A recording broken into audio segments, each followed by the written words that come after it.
Il y a 8 semaines, souvenez-vous, nous vous invitions à nous envoyer vos meilleures idées de portraits, ceux de vos héros du quotidien. Eh bien, voici le premier. Et c'est Magali qui nous a parlé d'Alexandra et Arnaud.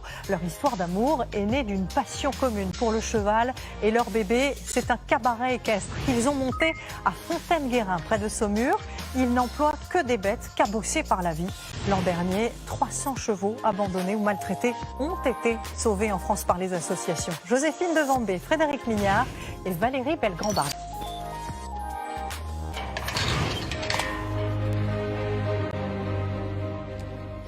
C'est l'histoire d'une rencontre, d'un projet fou réalisé par amour. J'ai décidé de marquer le coup pour notre mariage. Je vais préparer le projet de cabaret complètement dans son dos, en secret pendant des mois.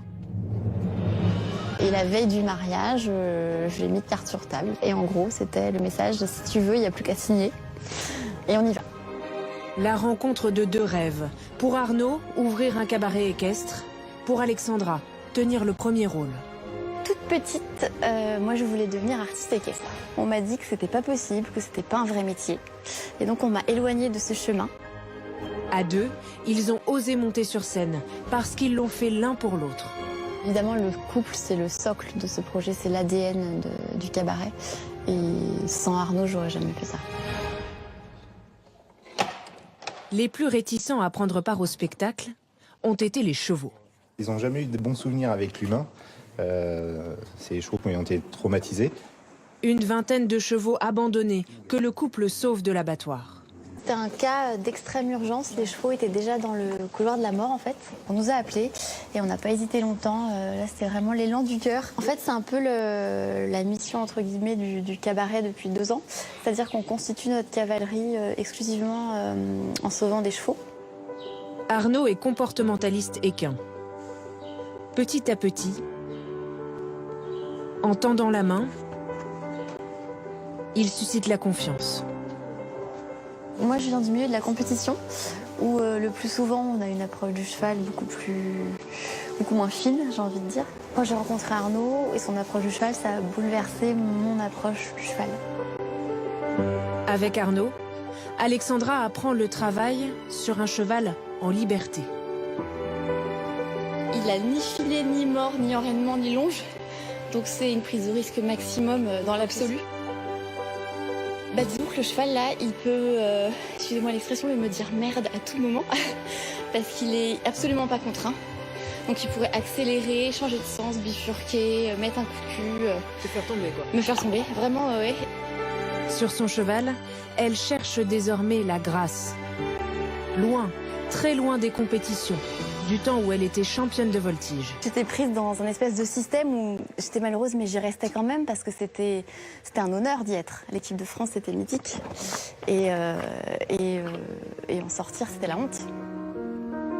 C'est une blessure qui l'oblige à quitter la piste.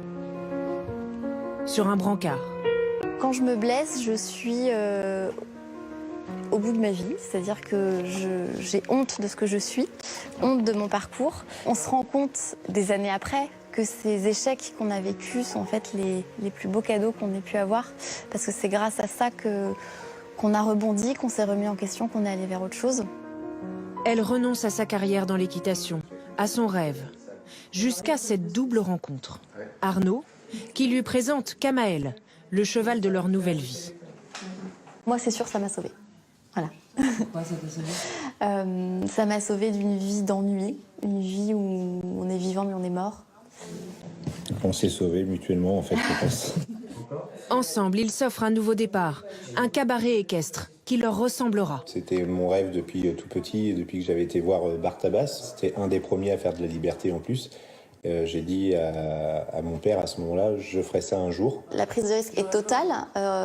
C'est sûr qu'on n'aura pas regretté dans le sens où on aura tout donné, mais en même temps, on ne pouvait pas avoir une autre vie. En fait, c'est comme on est au milieu du gué, soit on y va, soit on n'y va pas. Mais si on n'y va pas, on fait quoi?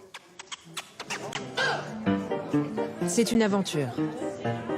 1 an de travaux, un spectacle à imaginer et tout faire soi-même. Même le dîner. Dans un village du Maine-et-Loire, il fallait oser.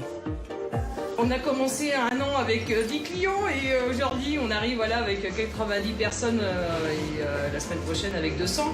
C'est une histoire extraordinaire. C'est tellement une si belle histoire d'amour qu'on ne peut pas ne pas passer à côté. 4 fois par semaine sur scène, il l'incarne. Cette heureuse rencontre d'une jeune femme, d'un homme et d'un cheval. On est très fiers de ce qu'on a construit parce qu'on l'a fait avec notre sueur, nos larmes, notre sang, notre âme. C'est une renaissance, une résurrection et c'est tellement puissant que j'ai même envie de dire que c'est juste une naissance. Et si vous aussi, vous connaissez quelqu'un d'exceptionnel, n'hésitez pas, envoyez-nous vos idées à l'adresse suivante, le 20h lemag@tf1.fr.